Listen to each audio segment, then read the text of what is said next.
เชื่อว่าทุกคนก็เคยเทรดลบเคยขาดทุนจากตลาดคือกัน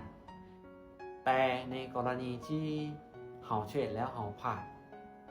หรือว่าที่ลบติดกันเนี่ยพลาดหลายไม้ติดกันเนี่ยเขาจะเฮ็ดจังใดเขามีวิธีคิดหรือว่า mindset ของเขาคิดในเกี่ยวกับการเทรดเนี่ยแบบใดคือแน่นอนบางคนในกรณีที่เทรดพลาดหรือว่าเสียหลายไม้ติดกันเนี่ยอาจจะเป็นการโทษสิ่งอ้อมข้างโทษนั่นโทษนี่หรือเป็นการโทษแม้กระทั่งสิ่งที่เราบ่สามารถควบคุมได้ นั่นก็คือตลาดแต่สำหรับบางคนเนาะมุมมองหรือว่าวิธีคิดเวลาที่เทรดเสียหลายไม้ติดกันหรือหลายออเดอร์ติดกันนี่นะคือสำหรับตัวของตัวเองเนาะอันนี้ตัวมองว่าทุกคนเนาะคิดจังใดคือสำหรับตัวของตัวเองนี่ก็คือยอมรับว่าการเทรดนี่ต้องยอมรับก่อนเนาะยอมรับความจริงก่อนว่าการเทรดนี่มันมีได้และการมีเสียเป็นเรื่องปกติมันเป็นเรื่องปกตินะเรายอมรับในจุดนี้ก่อนเป็นอันดับแรกและต่อมาเนาะสิ่งที่หลังจากที่เราเทรดผ่านแล้วหลายไม้ติดกันนี่นะสิ่งที่เราได้ก็คือเราได้อย่างจากมัน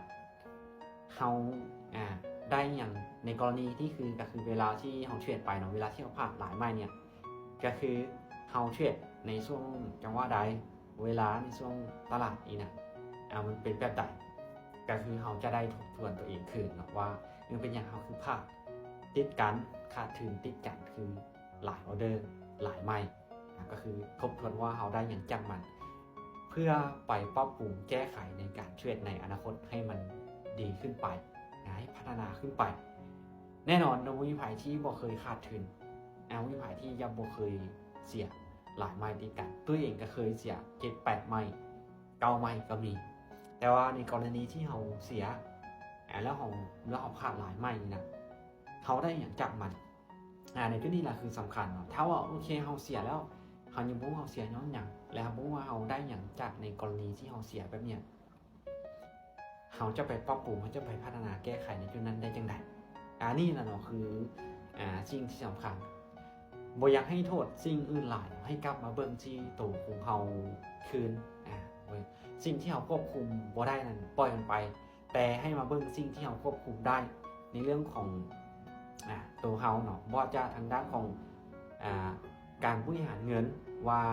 มันโอเคแล้วหรือบ่เนาะความเสี่ยงที่มันเหมาะสมแล้วหรือบ่ที่เราออกออเดอร์ไปแต่ในเรื่องของอารมณ์เราควบคุมอารมณ์ตัวเองได้ระบอเนาะในการเทรดเราหรือว่าเราใช้อารมณ์ไปมีส่วนร่วมในการเทรดหลายเกินไปบอที่ให้เรานั้นผ่านหรือขาดทุนหลักอันนี้เราต้องมาเบิ่งที่ตัวเราเองแล้วเบิ่งที่ว่าสิ่งที่เราควบคุมได้เนาะสิ่งที่เราควบคุมบ่ได้แน่นอนว่าเราเฮ็ดหยังบ่ได้แต่สิ่งที่เราเฮ็ดได้ก็คือตัวเราเองสิ่งที่เราสามารถควบคุมได้เราต้องมากับเบิ่งที่เราเองนี่คือสำหรับวิธีคิดเวลาที่เราเทรดผ่านเนาะสำหรับตุ้ยได้คนอื่นนี่บ่ฮู้เนาะฉะนั้นเนาะอันดับแรกยอมรับในสิ่งที่เป็นความเป็นจริงเนาะการเทรดมันมีได้มีเสียอันสองก็คือเบิ่งในตัวเราว่าในจุดที่เราเฮ็ดผิดพลาดอย่างหรือในกรณีที่เราพลาดหลายติดกันนี่นะพลาดหลายออเดอร์ติดกันนี่มันเกิดจากสาเหตุอย่างสาเหตุที่เราควบคุมได้นี่นะเราสามารถที่จะปรับปรุงและแก้ไขได้ในจุดใด